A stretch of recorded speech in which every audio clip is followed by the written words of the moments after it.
وہ سمجھتے ہیں کہ پوری دنیا میں ایک ہی دفعہ آ جانی چاہیے. یہ کوئی علاقائی خلافت تو نہیں ہو سکتی، خلافت تو عالمی ہوتی ہے. ان سے میں کہتا ہوں عالمی خلافت کب تھی جناب؟ یہ تو نہ خلافت راشدہ میں عالمی تھی. کیا ہندوستان شامل تھا اس میں؟ کیا چین شامل تھا؟ کیا یورپ شامل تھا؟ اور سب سے بڑی بات یہ، اگر ایک دم پوری دنیا پر خلافت قائم ہو سکتی تو حضور کے دست مبارک سے ہوتی، لیکن نہیں ہوئی. نتیجہ کیا نکلا؟ ایک ملک میں حضور نے قائم کر دی، جزیرہ نما عرب. یہاں خلافت قائم ہو گئی، حضور خلیفہ ہے. اب وہ نقطہ کون سا ہوگا، نقطہ آغاز کون سا ہوگا؟ اس میں پہلی بات تو میں نے کہا جو شک کرے گا اس کا پھر ایمان مشکوک ہے. ہوگا، لازماً ہوگا، گلوبل ہوگا، پوری دنیا میں ہوگا. کہاں سے شروع ہوگا اس میں آپ اختلاف کر سکتے ہیں، لیکن مجھے تو دو حدیثیں تو ملی ہیں جن سے یہ اندازہ ہوتا ہے کہ یہ اس مشرقی خطے سے ہوگا، عرب کے مشرق کی جانب کسی ملک سے ہوگا، کسی خطے سے ہوگا. وہ حدیثیں بھی اب آپ پڑھ لیجئے پہلے.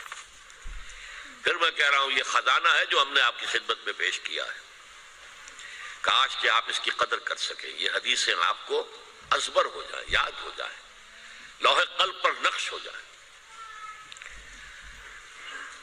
ہندوستان اور خراسان یعنی موجودہ افغانستان کا ذکر.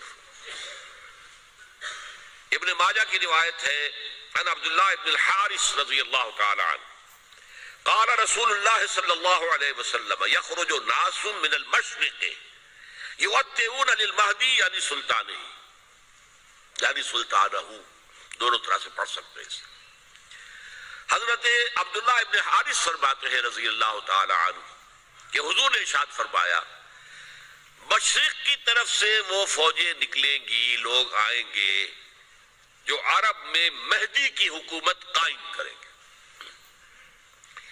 یہ مہدی کون ہوں گے اس کا ذکر میں ذرا بعد میں کروں گا، لیکن نوٹ کر لیجئے کہ مہدی سے پہلے لازماً کسی مشرقی علاقے کے اندر وہ نظام قائم ہو چکے گا، تب وہاں سے فوجیں آئیں گی نا. یہ مشرق کون سا ہے؟ عرب کے مشرق میں آپ چلیے ایران بھی آ جائے گا، افغانستان بھی ہے، پاکستان بھی ہے، اور اگر اسے اور توسیع دیں تو ہندوستان بھی ہے. یہ ہے عرب کا مشرق. اس سے فوجیں جائیں گی.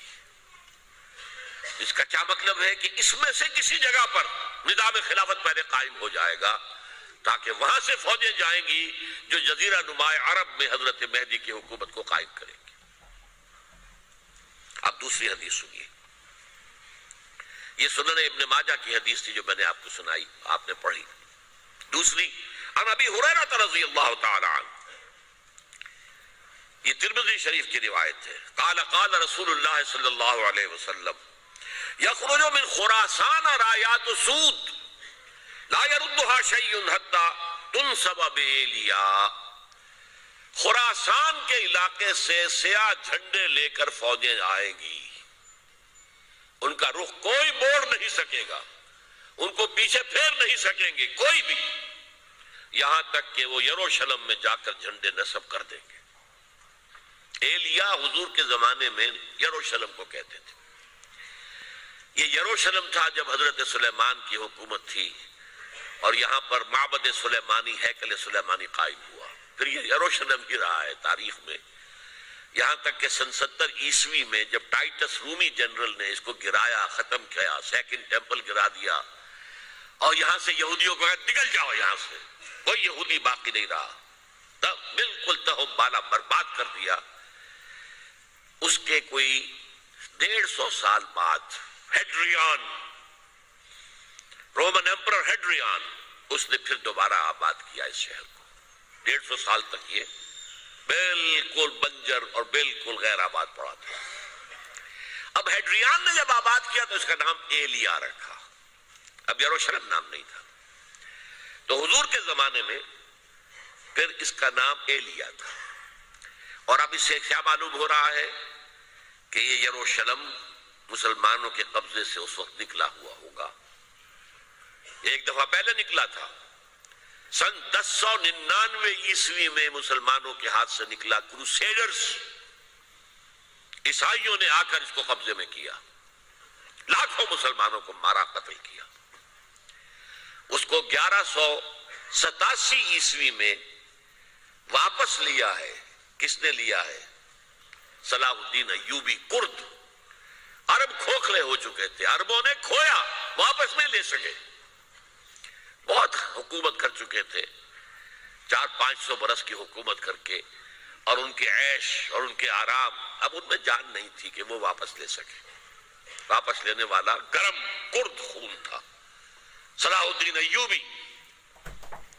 تو گویا کہ اب آپ سمجھئے کہ 88 برس تک عیسائیوں کا قبضہ رہا یروشلم پر. اب 1967 میں یہودیوں نے قبضہ کیا ہے، اور اب 38 برس تو ہو گئے، 88 نہیں تو 38 برس تو ہو گئے ہیں. لیکن وہ دور آئے گا کہ اب پھر لیں گے. لینے والے عرب بھی نہیں ہوں گے، خراسان کے علاقے سے فوجیں آئیں گی. یہ خراسان کیا تھا؟ ایلیا تو میں نے آپ کو بتا دیا، یروشلم کا نام ہے. خراسان اس زمانے میں ایک بہت بڑے ملک کو کہتے تھے.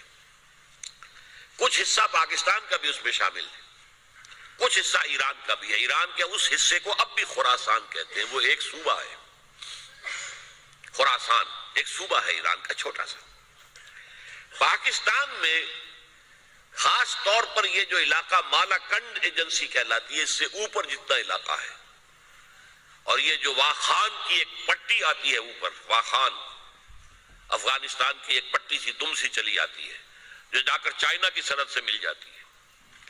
یہاں سے لے کے یہاں تک یہ جو مالاکنڈ کا وہ درہ ہے اور پہاڑ ہے، یہ بھی خراسان کا حصہ ہے. باقی تقریباً 2/3 آف افغانستان ساؤدرن حصہ نہیں ہے خراسان کا حصہ، یہ سیستان کہلاتا تھا، یہ خراسان نہیں ہے. لیکن یہ کہ اوپر کا 2/3 آف افغانستان اور اس کے ساتھ یہ جو عرب جو ابھی ترک ممالک آزاد ہوئے ہیں سوویت یونین کے ڈسولوشن کے ساتھ، یہ سارا علاقہ کہلاتا ہے خراسان بزرگ، دی گریٹ خراسان. ایک مرتبہ ایک یہاں کا جو کاؤنسلیٹ ایران کا وہ آئے تھے میرے پاس، ان کے ایک اہم آدمی. ان سے میں نے پوچھا خراسان، تو پہلے تو ان کا خراسان ہمارا ایک صوبہ ہے. میں نے کہا نہیں مجھے خراسان، او خراسان بزرگ، وہ جو آپ دی گریٹر خراسان کی بات کر رہے ہیں وہ یہ تھا. پھر میں نے اور ذریعوں سے بھی تحقیق کی. پہلے خیال تھا کہ پورا افغانستان اس میں شامل ہے، لیکن اب معلوم ہوا کہ نہیں، یہ جو جنوبی حصہ ہے یہ سیستان کہلاتا تھا. کچھ بلوچستان کا حصہ اس میں شامل تھا اور کچھ یہ جنوبی حصہ افغانستان کا. یہاں سے فوجیں جائیں گی اور یہ فوجیں جا کر خراسان سے چل کر ایلیا پہنچیں گی، یروشلم پہنچیں گی اور اپنے جھنڈے گاڑ